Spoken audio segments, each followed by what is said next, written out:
Hi, I'm Carl Azus, and welcome to CNN 10. It's always good to see you.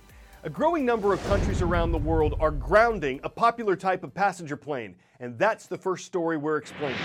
On Sunday, an Ethiopian Airlines flight crashed shortly after takeoff in the capital of Ethiopia. All 157 people aboard were killed.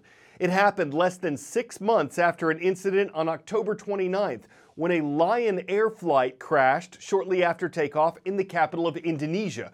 All 189 people aboard that flight were killed. The one thing these two flights have in common is that they were aboard new models of the same airplane, a Boeing 737 MAX 8. It was introduced 2 years ago. It's a very technologically advanced jet, and it might be that technology that's causing its problems. Boeing bills its 737 MAX as the fastest selling airplane in the company's history. A high-tech single-aisle jet. There are more than 5,000 on order for 100 airlines worldwide. Many of them are in China and India. The 737 has a long history, since the first twin-jet baby Boeing was introduced in 1967. It's grown into the best-selling line of commercial jets in history. The MAX 8 variant, launched in 2017, seats up to 200 passengers. It was designed to offer airlines greater range and better fuel efficiency than the models that came before. Like any new series, Boeing introduced brand new technology and features into the 737 series, including the automatic safety system. This particular aircraft has something new as far as how the autopilot responds when the angle of attack, when the aircraft nose goes up too high, it pushes that nose down, even when the autopilot's off. And a lot of pilots aren't used to that. In the case of Lion Air, Indonesian investigators say pilots repeatedly fought to override that system before the fatal crash of the plane back in October. The preliminary crash report said faulty sensors led the automated system to push the nose of the plane down again and again. It's not clear why the pilots did not follow the recognized procedure and turn the system off. Now this crash, the second in a brand new model plane, shortly after takeoff. It's provoking more questions about the plane's design and what Boeing has told the airlines. The CEO of Ethiopian Airlines says the pilot had flight control problems shortly before the plane crashed. But both accidents involving this Boeing model are under investigation, and there's no evidence at this point that the same problem caused them. Still, countries from Australia to China to the European Union and India have grounded the 737 MAX 8 airplanes, making it illegal for them to fly in or over these nations. According to the Reuters news organization, Boeing says it's been developing a software update for the plane that's, quote, designed to make an already safe aircraft even safer. The U.S. Federal Aviation Administration also said earlier this week that the aircraft is safe, though it has ordered Boeing to make some design changes to it. Some U.S. senators are now saying the FAA should temporarily ground it until it's proven airworthy. The U.S. and Canada are the only two countries where substantial numbers of these planes are still flying.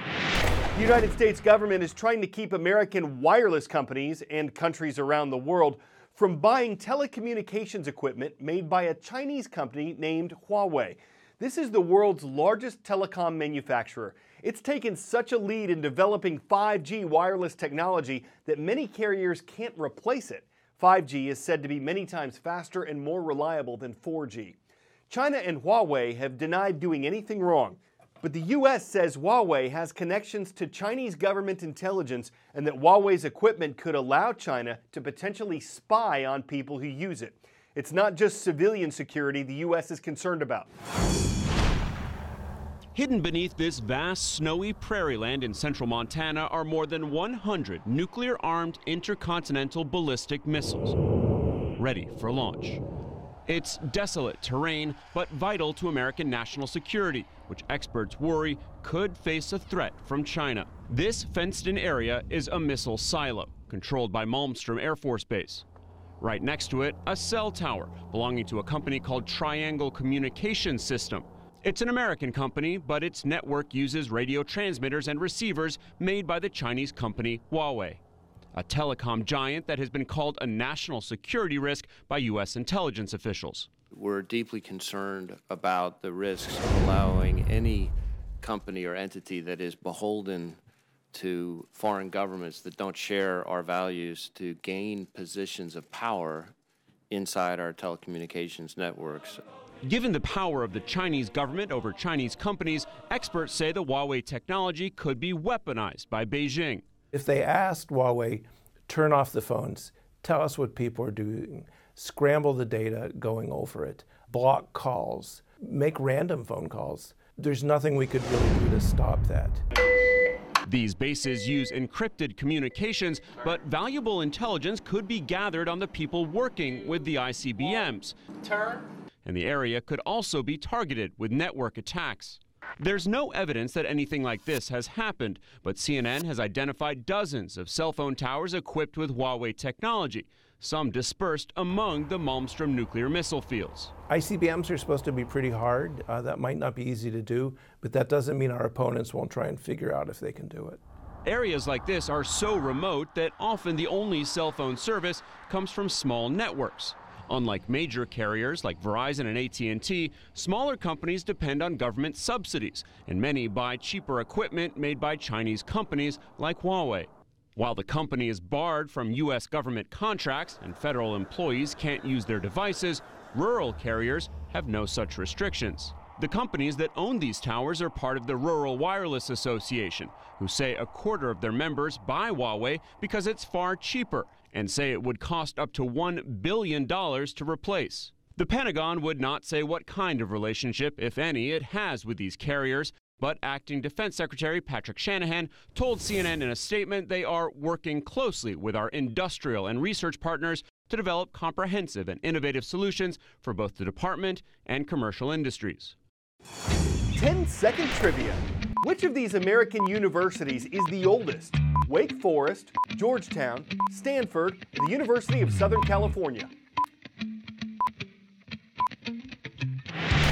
The oldest university here, and the only one on this list that was founded in the 1700s, is Georgetown. 50 people across the United States have been formally charged with cheating to get students into highly respected colleges. The FBI's criminal investigation was called Operation Varsity Blues. It covers crimes allegedly committed between 2011 and 2019, and it led to the arrests of athletic coaches, SAT and ACT administrators, and dozens of parents. What they're accused of doing is helping students cheat on college entrance exams like the SAT, and paying some sports coaches to say certain students should be admitted to their colleges because the students were good athletes, even when they weren't. In some cases, this involved creating fake athletic profiles for students to make them look like good athletes. Prosecutors say the cheating was carried out mostly without the students' knowledge, according to ABC News, and that it was done to get them into schools like Yale, Georgetown, Stanford, and the University of Southern California, among others. The interim president of USC called it immensely disappointing that school employees would allegedly abuse their positions in this way. A U.S. attorney involved in the investigation said for every student admitted through fraud, an honest, genuinely talented student was rejected. U.S. officials say this was the largest college cheating scam the federal government has ever prosecuted.